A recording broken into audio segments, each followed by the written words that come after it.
सुरु भइहाल्छ केही न केही चुप लागेर बस्न सक्नु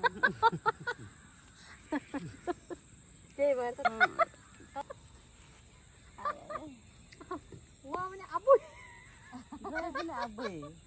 म पनि वाउ वाउ कस्तो राम्रो देखिरहेछ भने नि के भन्नु छ हजुरलाई मलाई एउटा फोटो खिचिदिनु के भन्नु छ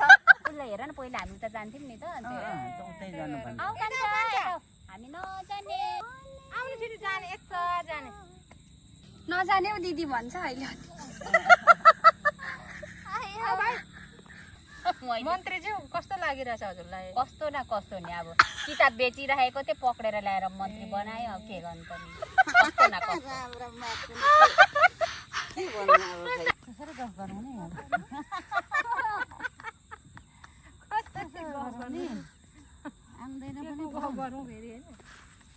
आफू पनि पछि गएर हेर बतासले सुसेल्दै के लैबरी भन्नु पटुकीमा जुरेको सुर्के थैली खै अर्को पनि जास् मम्मी मम्मीको जोस देखेर अलिकति लागेन मम्मीको डान्सहरू म अरू पनि सेयर गर्छु है हजुरहरूलाई मम्मी डान्सर हो कि पहिलाको स्कुलमा डान्स गर्ने हो नि त मम्मी त यो मौसम प्यारो लाग्यो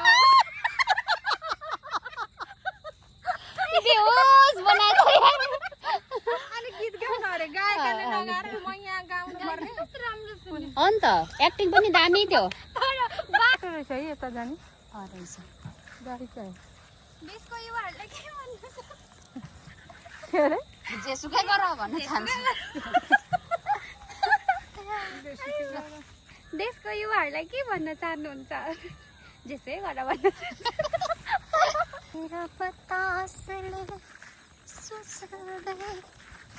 ए म स्लो मोसन यता हेर्नु त सबैजनाले हेलो कस्तो राम्रो ठाउँ राम्रो छ बाँसघारी त्यतिकै राम्रो छ अनि हाम्रो बाई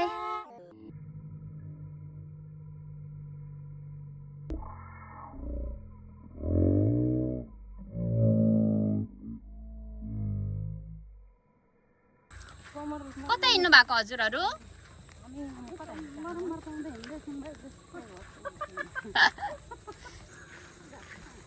कता हिँड्नु भएको अरे हजुरहरू देखेन भन्नु न अलिक रेस्पेक्ट भयो यो त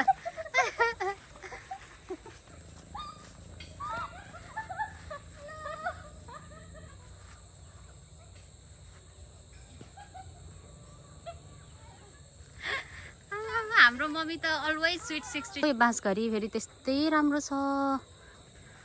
म यहाँ एकदम इन्जोय गरिरहेको छु त्यसरी नै रमाएर हिँड्नुपर्छ गाइस यो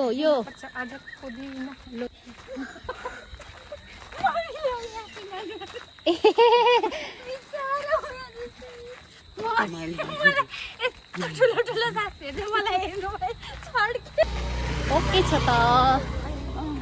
अब हामी भित्री गाउँ आइसकेको छौँ गाइस हाम्रो झापा कस्तो लागिरहेछ हजुरहरूलाई गाइस दामी नाचिहाल्नु भनेर नि म चाहिँ शीतल पनि त्यत्तिकै छ है गाइस घाम त यहाँ त 3वटा मात्रै लाग्छ नि फेरि हाम्रो झापामा 3वटा घाम लाग्छ गाइस लु नाचौँ त गाइस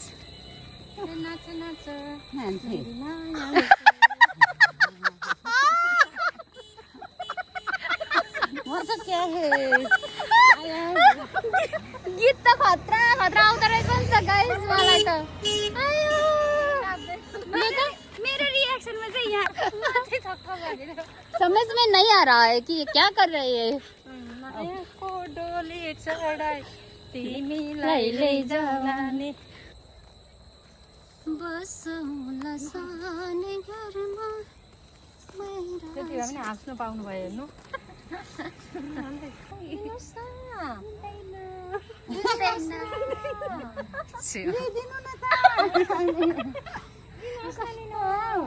बैमान गर्नु हुँदैन